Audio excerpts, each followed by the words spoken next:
بسم اللہ الرحمن الرحیم۔ السلام علیکم۔ پاکستان میں سیاسی بحران مزید شدت اختیار کر چکا ہے۔ جمعرات کی شب پاکستان کے سب سے بڑے صوبہ پنجاب کے وزیر اعلیٰ چودھری پرویز الہی نے پی ٹی آئی کے چیئرمین عمران خان کی تجویز پر پنجاب اسمبلی تحلیل کرنے کی سمری گورنر پنجاب کو بھجوا دی ہے۔ وفاق میں حکمراں اتحاد پی ڈی ایم نے صوبائی اسمبلی کو تحلیل ہونے سے بچانے کی کوشش تو کی مگر کامیاب نہیں ہو سکا۔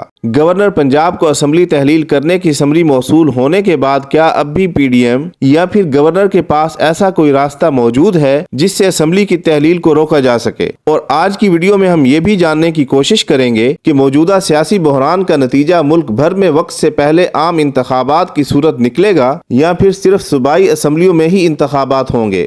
آپ دیکھ رہے ہیں آبزرور ٹی وی۔ چینل پر نئے ہیں یا ابھی تک چینل کو سبسکرائب نہیں کیا تو چینل کو سبسکرائب کرتے ہوئے ویڈیو پر اپنی قیمتی رائے ضرور دیجیے۔ اپریل 2022 میں پی ٹی آئی حکومت کے خلاف تحریک عدم اعتماد کی کامیابی سے پاکستان میں شروع ہونے والا سیاسی بحران ان دنوں عروج پر پہنچ چکا ہے۔ تحریک انصاف کے چیئرمین عمران خان اقتدار سے محرومی کے بعد سے ہی پاکستان میں وقت سے پہلے عام انتخابات کے لیے تحریک چلائے ہوئے ہیں۔ اسی تحریک اور سیاسی حکمت عملی کے نتیجے میں ہی جمعرات کی شب عمران خان کے کہنے پر پنجاب کے وزیر اعلیٰ پرویز الہی نے پنجاب اسمبلی تحلیل کرنے کی سمری پر دستخط کر دیے ہیں۔ پی ٹی آئی کے رہنما فواد چودھری کے مطابق پنجاب اسمبلی تحلیل ہونے کے بعد تحریک انصاف کے پی کے اسمبلی تحلیل کرنے کی سمری بھی گورنر کو بھجوا دے گی اور اسی طرح قومی اسمبلی کے اراکین بھی فرداً سپیکر قومی اسمبلی کے پاس پیش ہو کر اپنے استعفوں کی تصدیق کریں گے۔ اس طرح وفاقی حکومت کو مجبوراً ملک بھر میں عام انتخابات کی طرف جانا ہی پڑے گا، جبکہ وفاقی حکومت نے پوری کوشش کی کہ کسی طرح پنجاب اسمبلی کو تحلیل ہونے سے بچایا جا سکے مگر ایسا ممکن نہیں ہو سکا۔ اب ہم یہ جاننے کی کوشش کرتے ہیں کہ پی ڈی ایم کے پاس پنجاب اسمبلی کی تحلیل کو روکنے کے آپشنز کیا ہیں۔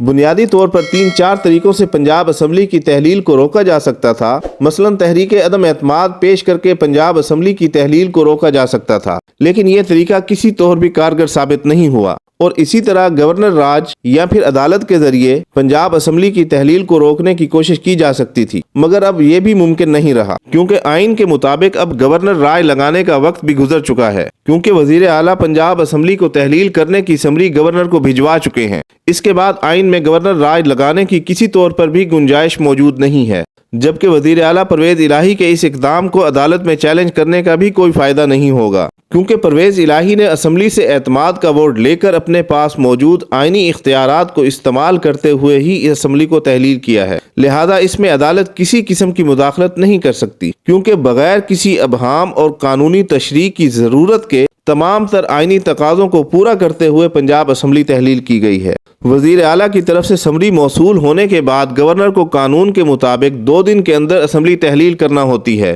اور اگر گورنر ایسا نہ بھی کرے تو بھی 48 گھنٹوں کے بعد اسمبلی پاکستان کے آئین کے مطابق خود بخود تحلیل تصور ہوگی۔ اس ساری صورتحال میں حکومت کے پاس پنجاب اسمبلی کی تحلیل کو روکنے کا واحد آپشن صرف یہ ہے کہ وزیر اعلیٰ پنجاب چودھری پرویز الہی کو کسی طریقے سے رام کریں اور وہ سمری واپس لے لیں یا سمری ان کی طرف سے بھیجے جانے سے انکار کر دیں، مگر ایسا بھی کسی طور ممکن دکھائی نہیں دیتا۔ اس کی ایک وجہ تو یہ ہے کہ پرویز الہی اور پی ڈی ایم کے درمیان دوریاں بہت زیادہ بڑھ چکی ہیں، اور دوسری بات یہ ہے کہ موجودہ سیاسی ماحول میں چودھری پرویز الہی جیسا نبض شناس سیاستدان سیاسی خودکشی کیوں کرے گا؟ مختصر یہ کہ اب انتخابات میں جانے کے سوا حکومت کے پاس کوئی آپشن بھی باقی نہیں بچا ہے۔ پنجاب کے بعد تحریک انصاف کے پی کے اسمبلی بھی تحلیل کر دے گی۔ اب ایسی صورت میں کیا ملک عام انتخابات کی طرف بڑھے گا یا پھر پاکستان کے 2 صوبوں میں صرف صوبائی اسمبلیوں کے انتخابات ہوں گے؟ اس سوال کا جواب اتنا آسان نہیں ہے۔ تحریک انصاف ہر صورت ملک میں عام انتخابات کی خواہاں ہے، اور اسی سیاسی حکمت عملی کے تحت ہی پی ٹی آئی پنجاب اور کے پی کے اسمبلیاں تحلیل کر رہی ہے، جبکہ حکمراں اتحاد کی پوری کوشش ہوگی کہ صرف پنجاب اور کے پی کے میں ہی انتخابات کرائے جائیں اور عام انتخابات اپنے مقررہ وقت پر ہوں۔ پاکستان کے اندر صرف صوبائی اسمبلیوں میں انتخابات یا پھر وقت سے پہلے عام انتخابات، اس کا مکمل طور پر انحصار آنے والے دنوں میں تحریک انصاف کی سیاسی حکمت عملی اور ملک کی معاشی صورتحال پر منحصر ہے، اور اسی صورتحال کے پیش نظر ملک میں صوبائی یا پھر عام انتخابات ہوں گے۔ آپ کے خیال میں پنجاب اور خیبر پختونخوا اسمبلیوں کی تحلیل کے بعد صرف صوبائی اسمبلیوں میں انتخابات ہوں گے یا پھر پاکستان میں وقت سے پہلے ہی عام انتخابات کرانا پڑیں گے؟ کمنٹ سیکشن میں اپنی رائے ضرور دیجیے۔ اللہ حافظ۔